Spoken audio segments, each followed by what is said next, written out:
best roadmap I can muster, but really it's just scribbles on a page, like an erratic 2-year-old that got too excited. The lines don't make sense. I wish they made sense. I don't want to walk down this road with you because you've already decided how I got here, that I wanted to sin with something, that I didn't put the effort in, but I wasn't solid enough, because it couldn't be complicated, right? But it's not simple. This isn't simple. Why am I writing this poem? This poem is a window into my times with God, writing about confusion instead of nothing, taking the time to unriddle my mind. I don't know how to get back to where I was. I don't know if I want to anymore. I don't think I'll take back the riddle, because I think these questions matter. And just because no one else is acknowledging them doesn't mean they aren't there hanging in the air. I am frightened and alone. I plead, are you real? If I pray it over and over again, will it be more than the echo in my ears? Logically, you're real, but my faith was never about logic. Since I was a child, God was assuring me as the sun in the sky. But one day the sun didn't rise, and the flame of faith burned out in my heart. How do you relight something that had no starting fuel? What am I to do? Did the silence snuff you out? Was it because the flame of faith couldn't keep me warm while I slept in my car at night? Logically, you're not real? Wait, can I logic you out of my life? I'm a mere human. How do I put the sun back in the sky? Is this momentary? Is it an eclipse? Or is it Armageddon? All I know is what's in front of me, and all I know is that darkness in the sky. Where did you go? You were like breath. I had never known a day without you. When did this weight of my doubt become too much for my shoulders to bear? Back on my knees, another plea, or can my legs just no longer hold me? The irony of a girl who always has words, unspoken ones, squeezing her lungs as she tries to pray. My prayers were like arguments and rhymes. I looked up a prayer. Should I be ready to fall? Are you playing with our lives like you're playing with dolls? Sick and tired of this game. Maybe it's your turn to call. Back at the empty chapel, can't even pick up the phone. One girl sways to the front. Is anything here? Is she dancing alone? Help, help, help. Please be on the other end of this line. I'm so angry at you, God. You can't be real. I'm so afraid of you, God. You can't be real. I'm so scared without you, God. You have to be real. Troubled by the God others know. Can't believe he's real. Worried to make my own God he wouldn't be real. Can I ever know you, God? Are you real? If I knew you, God, could I accept you real? Is my faith strong because I'm fighting for it? Is my faith weak because I'm fighting for it? Down for the count, but not ready to go out. Let Jacob hop in that ring, hear that dame take a swing. But what if I'm only taking shots at air, with a gas landing flat on my back, wondering if I'm wrestling anything that's even there? Am I waging a war in the spiritual realm over the salvation of my soul? Or am I tossing and turning in bed over nothing at all? Was it circumstance or who I am that brought me here? Trying to untangle the cords of these questions. Maybe I'll never know. Either way, they strike the ground and they make my faith, my world crumble beneath me. Reality, the only thing left in my hand when the dust settles. Ground gone, hanging on for my life. This foothold, last thing left. And you want me to let go? Let safety go? And fall into what? Nothingness? Because what if you're not real? What if you're not there to catch me? Reality was here for me when you weren't. How dare you ask me, expect me to let go? That would be insanity. No one knows what it's like to struggle so hard with a single breath. A quick sentence that slips through your mind as you're trying to believe. Quick, subtle, painful. Usually some version of why. Questions forcing you to have secrets instead of answers. Christianity's so easy before them. And Christianity, whispers cause you to whisper. Because others can't handle that you have questions. Looking for answers in hushed tones in the back of the church. Because others at the front don't want to hear. Or maybe they did and told you to go to the back. Hope. Where did these whispers come from? And how they get so strong? A light breeze that became a tornado and destroyed the house that I had. Now all I can do is try to rebuild a new foundation, and everyone else is just fussing about the tiles to decorate their house. And I don't even have a building.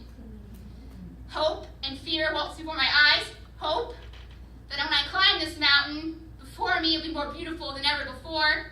Fear, and my fears are right, that in the best case, my faith is that of Sisyphus, always climbing, no solution, or worse, if I get there and I find nothing at all, that the whispers were right. God, I ask you to reach down to me, but I do all the reaching. I make you fit my life. I am slamming square pegs into round holes, and hitting my head with this hammer is getting painful. Am I trying to become brain dead? You all expect this poem to have a certain type of turning point, where my voice stops and God steps in. But that's not going to happen, because that's not currently happening. You want him to come in and narrate the counterpoints. Have God's sure voice quote a Bible passage in my poetic cadence. What do you want? His voice to be loud, maybe certain? What do you want?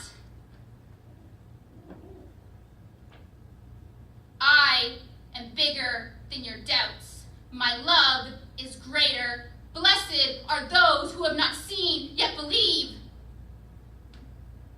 John 20:29. Does that make you feel better? Because it didn't for me. But I can say the things that make you feel good. I can be a parrot or a puppet, but Pinocchio was a liar and didn't have a soul. So you want me to lose mine to say your lines?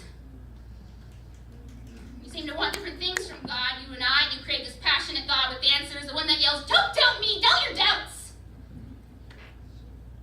But right now I want a God that's gentle, that doesn't pick up a hammer and hit me in the brain. I want a God that understands that my mind is filled with questions I didn't ask to have. One that also sees how painful and complicated this world is, and one that invites me in for those and sees that my doubts don't disqualify me, doesn't shame me from the struggle. And so, instead of a God with answers, I'll give you a girl with questions. Why am I so scared to pray? Am I terrified not to have an answer again? Followed you for so long in the silence. Every day I pleaded, and every day you were silent. I let you take my sanity. I let you take my health. I let you take my home. And I kept praying, asking you to show up, living in a wasteland. It got so hot living inside that car sometimes. Help! But you never did. The rain never came. Just kept giving you water from my well, hoping you would care. Giving and giving and giving. Help! One day, the well ran out. I had nothing more to give. My eyes were weak for waiting for rain clouds that never came. The only water was that in my eyes as I cried, "Why?" Is my mouth just too dry to form prayers anymore? No one to turn to in this desert. Fear that Christians would just push me to see a mirage, to make up some water, to imagine that he was there the whole time. But if only they could see the well of emptiness that I've been left with, that it's a lot more real than the what-ifs and maybes that they shoved down my throat. Why am I so scared to pray? Am I scared of nothing? That there is nothing? How is nothing scary? Am I scared that praying makes me foolish? The irony that my biggest fear is that there is no greater being, but I fear this cosmic reader flipping through the lives of my page, laughing that I'm praying to a God that's not there, that they're chuckling at an inside joke that I'm not in on. Or is it that I'm scared to face losing you? Does praying make me feel alone now? Why is being alone scarier than the fear that you're ignoring me? Is it maybe that I'm terrified that all those times weren't real? All those conversations weren't real? Would life be better if I just played pretend and tried to ignore the fear that you're my imaginary friend?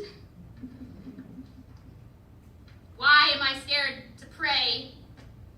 Is it because I'm scared to think about you, God? Actually, who they say you are? God, I hate who they act like you are.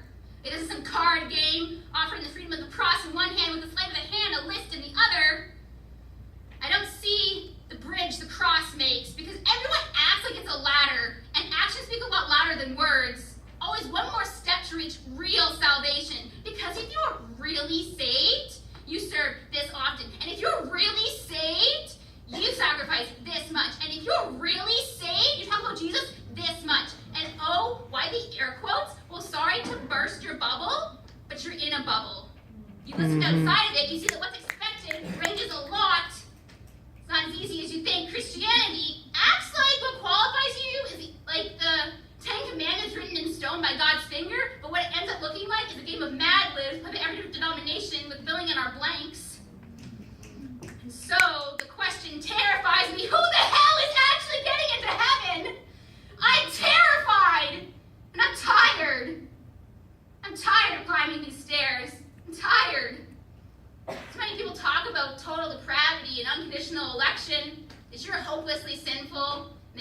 choose God, but apparently there's a lot of ways you can lose him. I'm sorry to never have had him.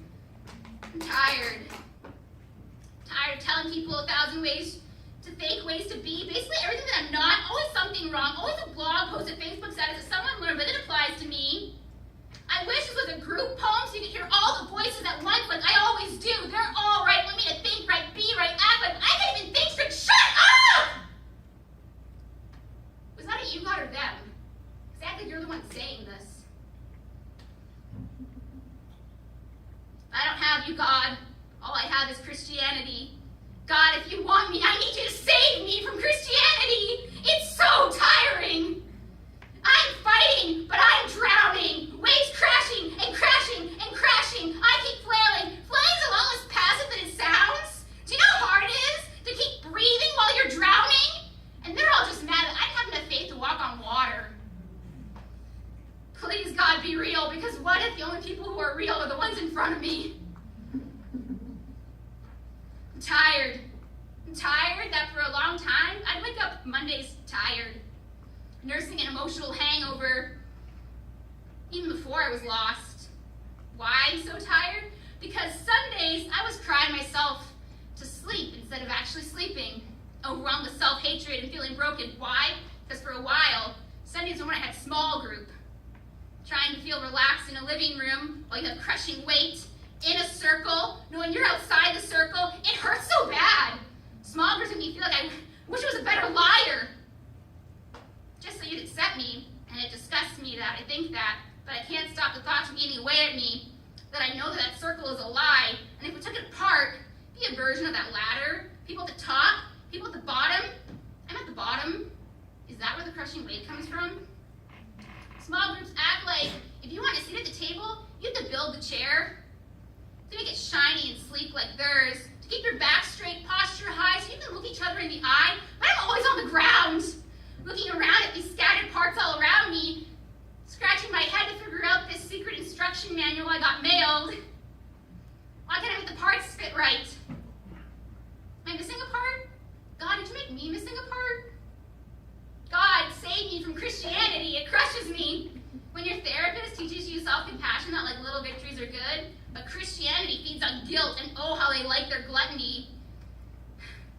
Shoving guilt down each other's throat in church, in groups, when they just talk to each other. There's always something to feel guilty about, something you didn't live up to. If you're not feeling guilty, you're not loving Jesus enough. It's so tiring. When I get out of bed, we have to go to bed at failure. Always something I could have done more. I've read my Bible more, prayed more, sacrificed more. That's not the case. Why do we all act like that? Crazy thing is I love reconciliation, mending things that have gone wrong, overcoming my broken parts, and caring for people, because I care about people. But that's a lot less easy than what you guys demand. And if that's not it, then why do you all act like it? It's a lot easier to think about that than the laundry list of guilt that you pin to my eyes before I wake up in the morning. Why does the fact that my life is a failure to you so tiring? Why does the self-hatred that you breathe suck the soul from my body and leave me so empty? I'm tired of hating myself. Probably want to shame me that I care about these things, that are expected to be a good Christian, and it's my problem for caring, that if my work is in God enough and not in people. But I'm tormented because I want a faith that's not about worth. I want God without these strings attached. The ones that people add that I get tangled in. Did I trade shackles for strings? I'm fighting for faith, and that defines a lot of my life right now. But I'm tired of being defined by my faith. My faith determines who I am. Apparently, if you'll love me, or even worse, if you'll respect me. Did you notice that you care more about how much I love God than how much God loves me? How can my faith be pure when everyone else is putting worth on it? Stop coloring my faith and telling me I put up the marker. That's called gaslighting, and it's having someone's faith go up in flames. Why am I so tired? And why am I so scared to pray? Is it because I don't know who I'm praying to? I don't have the safety of that bubble, the one that blocks out prayers you don't want to hear, the ones that don't line up. It was easy before I heard them. I've heard the sound of a woman who thinks she has to wear a head covering when she's on her knees, and I've heard the prayer of a woman who thinks that she can preach, and I've heard the prayer of someone who thinks that we just can have any scrap of love because God's so holy, and I've heard the prayer of of someone who thinks that God is their best friend. And I've heard the prayer of someone who thinks that God stopped writing at the Old Testament. And I've heard the prayer of someone who thinks that he added books in the 1800s. I've heard them all. And one sound was constant certainty. And their certainty destroys mine. Why am I so scared to pray? Is it because I'm scared that you won't hear me through the uncertainty? Do you hear if I don't know your name? As if, dear Yahweh, dear Allah, dear Heavenly Father, is your phone number, and you won't pick up if I don't click the right one. I want to call out to you, but what if you're offended if I use the wrong one? If I use all of them? Would you hear? Or would you be mad that I accidentally prayed to another God? If I said, dear universe, would you hear? Would being vague make me unworthy, make you think that I'm not trying hard enough, when that's all I'm doing? Afraid to finish this poem, because what if it's the end of us? My words, the last things left, they leave my notebook and they form a staircase for me. I walk up them, and I feel like I'm almost there, for a second, just brushing where I once lived, a life I knew, just there, out of reach. All I have left is this wrestle in my heart, like grasping at ashes. If I let them go, they'll slip through my hands and become nothing but air. But maybe if I keep crushing them, they'll become something more. If I just keep wrestling, maybe they'll become like diamonds. But how long can I hold on for? Did this poem have a purpose? A reason? I don't know. Maybe I felt the authority of my poetry voice could silence the bombardment of voices. Or maybe I gave in and became one of you and gave my 2 cents.